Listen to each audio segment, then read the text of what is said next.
So continuing with that thought in regards to, I don't necessarily want to get on a huge Bitcoin thing, but I just wonder if a lot of these, younger persons that were working maybe the restaurants have just, they found Robinhood app or they've found the gamification of all of this stuff. And, you're hearing the great stories of everybody's, wallet getting fat and Bitcoin just hit a new high this week. And I wonder if it's material that maybe people have left the restaurant business and gone elsewhere. I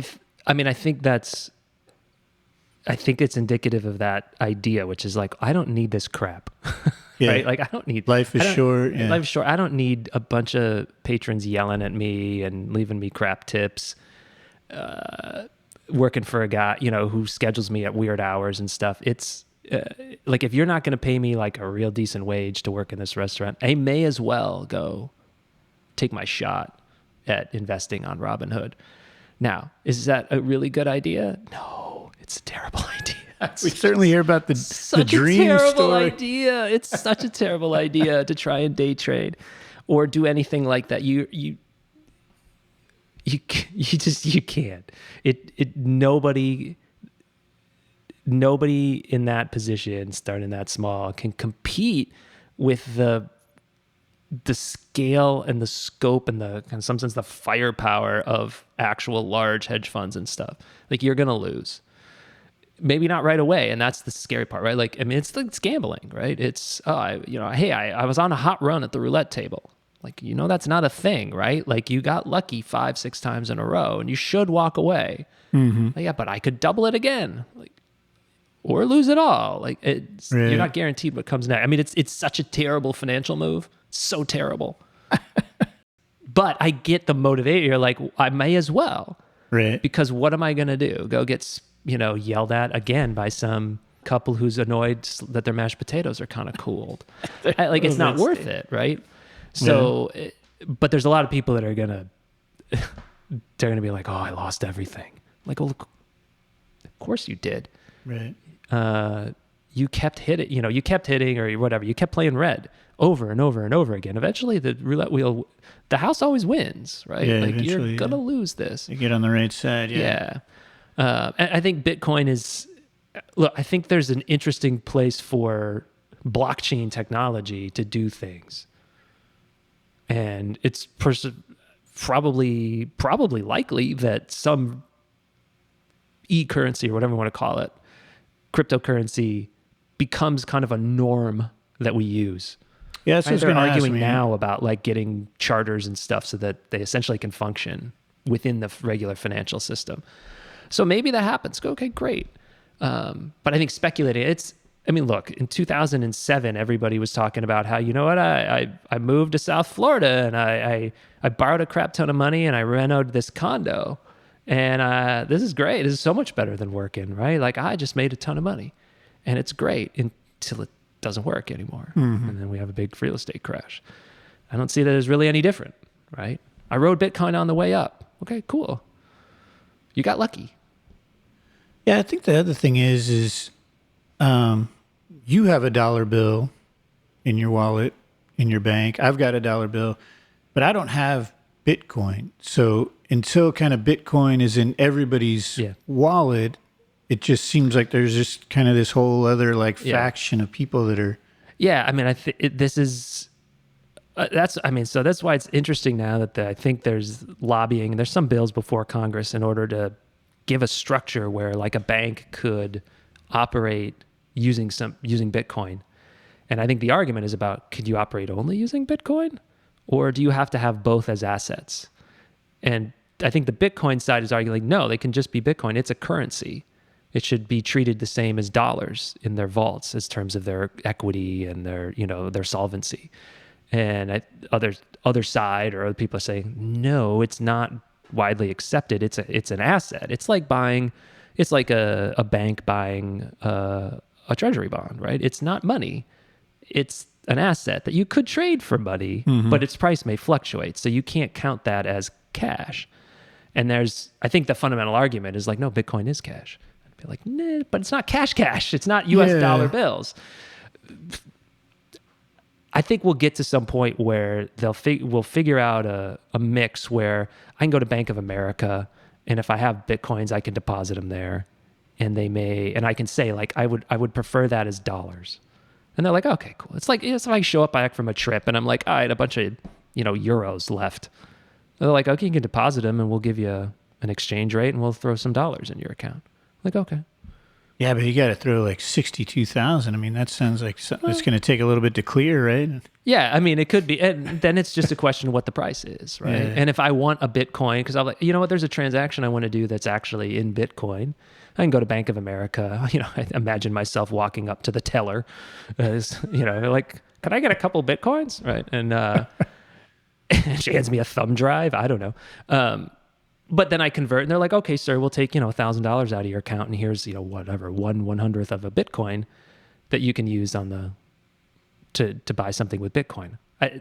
So it'll probably get to the point where we bounce back and forth. So I guess looking back historically, I mean, we haven't always been on, dollars. We always haven't had that. There was the gold standard for a little bit. Like how does this play out historically, if you would, from when we, used to trade rocks to whatever? Yeah. And then if you would kind of show us maybe how it would play out forward.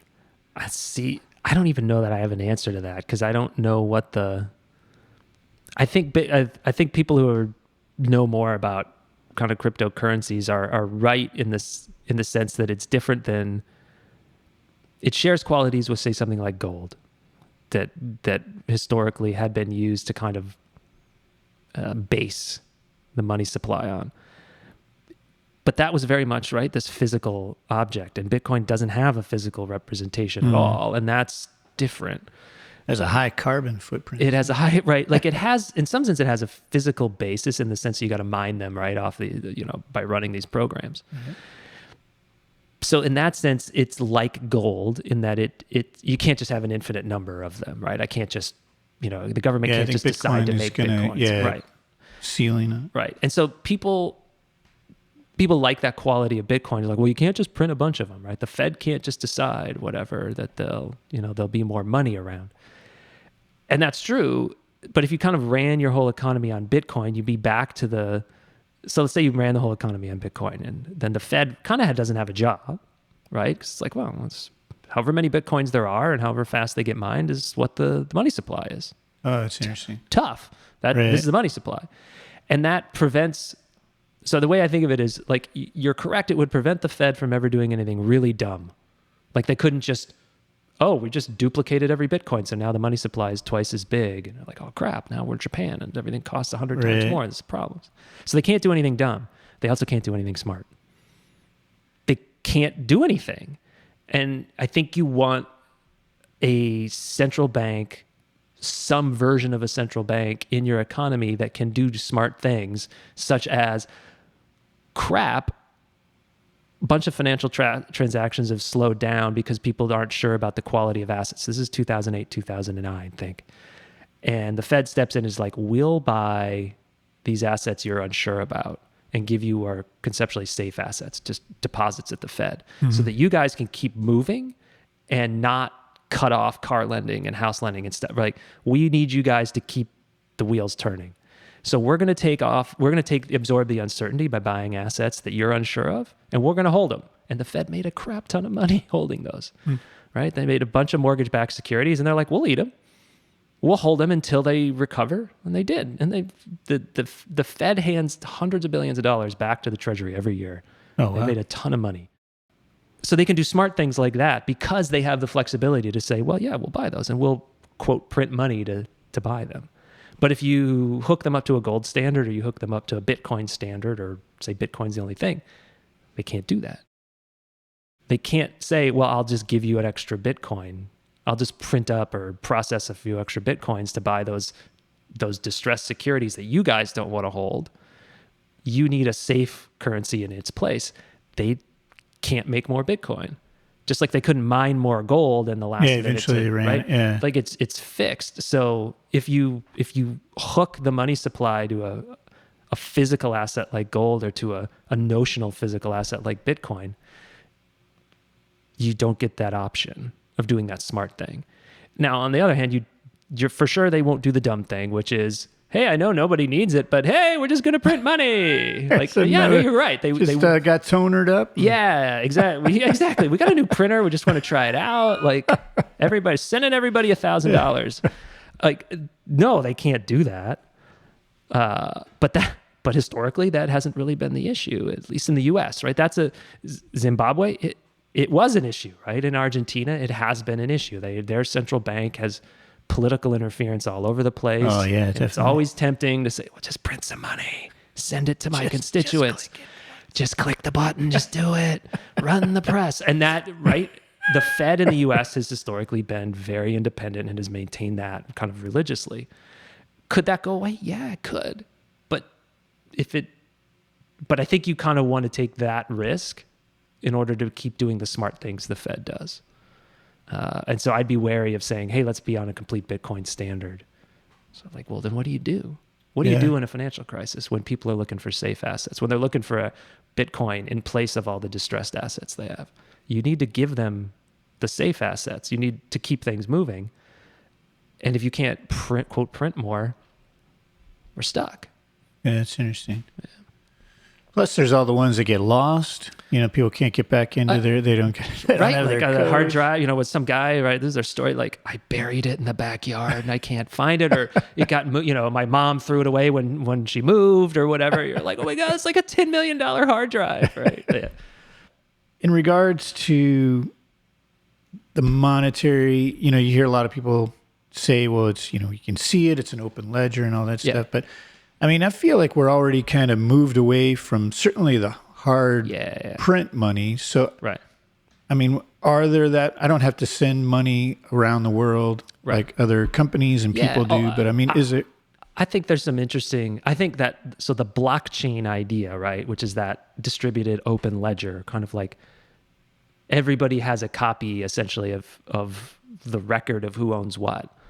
I think that is a really powerful idea that I think you're right. In some sense, the financial sector, it's not like we've gone to that. Everything's still private, but we don't use physical dollars that much anymore, right? Like I go for weeks at a time without having a dollar in my pocket, right? Because I got cards and I got my phone and stuff. I don't really need it.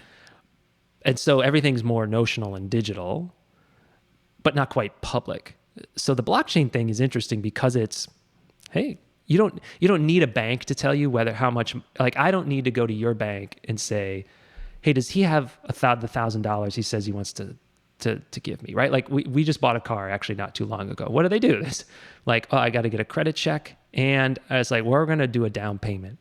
And they got to call my bank. It's like, this guy is going to write me a check for $5,000. You got $5,000? Right? Like they have to call, right? I didn't think about that. Right? Yeah. Like they got to make sure. Is he good for it? Huh? Right. Is he good for it?